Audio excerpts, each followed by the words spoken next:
प्रिय दोस्तों नमस्ते। आप तो जानते ही हैं नारद मुनि को जब भी मौका मिलता है वो सबको उकसाने के लिए प्रस्तुत रहते हैं।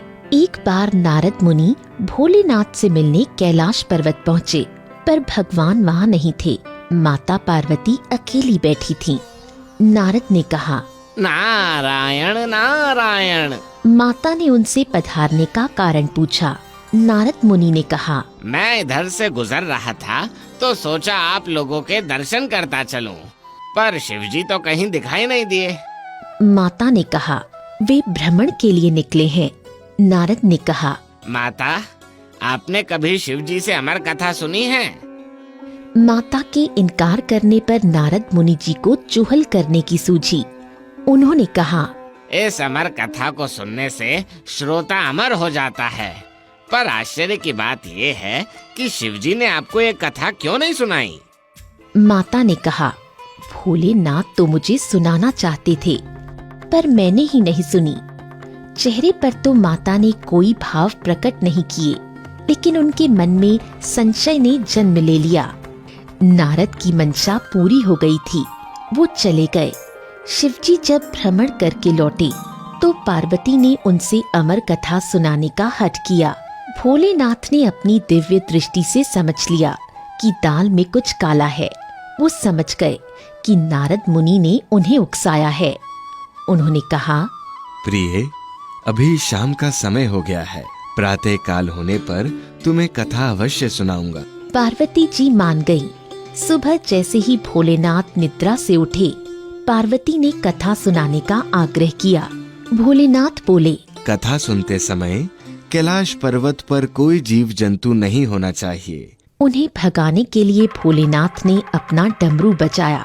डमरू की भयानक आवाज से सभी जीव जंतु, पशु पक्षी सब भाग गए।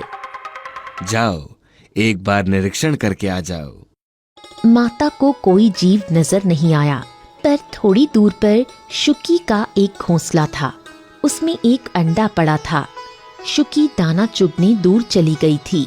माता ने अंडे को देखकर सोचा, ये अभी फूटा नहीं है, इसलिए खतरे की बात नहीं है। उन्होंने भोलेनाथ को कथा आरंभ करने को कहा। शिव जी ने माता को निर्देश दिया, कथा सुनते समय बीच बीच में हुंकारा भरती रहना। शिव जी ने आंखें बंद कर कथा शुरू की।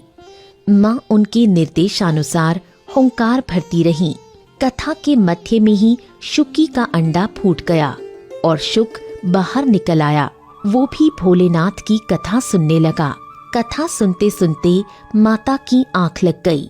जब शुक ने माता को सोते देखा तो वो कथा सुनते सुनते बीच बीच में हुंकारा भरने लगा। जब अमर कथा समाप्त होने को आई तब माता पार्वती की नींद खुली। नींद खुलते ही उन्होंने पूछा, आगे क्या हुआ?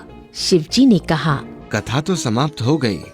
तुम्हें शायद नींद आ गई थी, पर बीच बीच में हुंकारा भरने वाला कौन था?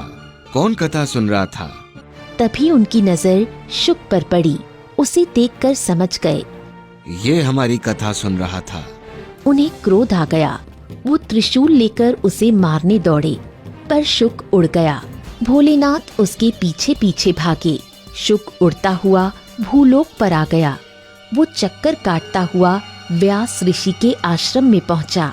व्यास जी के आश्रम में उनकी पत्नी एक पेड़ के नीचे बैठी थीं। बैठे बैठे उन्होंने उबासी लेने के लिए जैसे ही मुंह खोला, शुक उनके मुंह में घुस गया और उनके गर्भ में पहुंच गया। भोलेनाथ भी उसके पीछे पीछे उनके आश्रम में आ गए। व्यास जी ने उन्हें देखकर प्रणाम किया और आगमन का कारण पूछा। भगवान शिव ने उन्हें पूरी कथा सुना दी। सारी बातें जानकर महर्षि व्यास मुस्कुराने लगे। उन्होंने कहा, प्रभु, आपकी अमर कथा सुनकर शुक अमर हो गया है। अब आप उसे नहीं मार सकते। शिवजी निराश होकर कैलाश पर्वत लौट गए। यही शुक महर्षि व्यास का पुत्र बना। गर्भ में ही उसने वेद, पुराण और उपनिषदों का ज्ञान प्राप्त कर लिया। वर्षों तक माता के गर्भ में रहने के कारण आखिरकार व्यास ने दिव्य दृष्टि का उपयोग करके उससे संवाद किया और गर्भ से बाहर न आने का कारण पूछा। शुक ने उत्तर दिया, मैं बाहर आकर मोह माया के प्रभाव में नहीं पड़ना चाहता, इसलिए मैं अंदर ही रहूंगा। जब तक भगवान श्री कृष्ण मुझे आश्वस्त नहीं करते तब तक मैं बाहर नहीं आऊंगा। नारद जी के कहने पर श्री कृष्ण स्वयं आए और शुक को आश्वासन दिया। बाहर आने पर तुम्हें माया स्पर्श नहीं करेगी।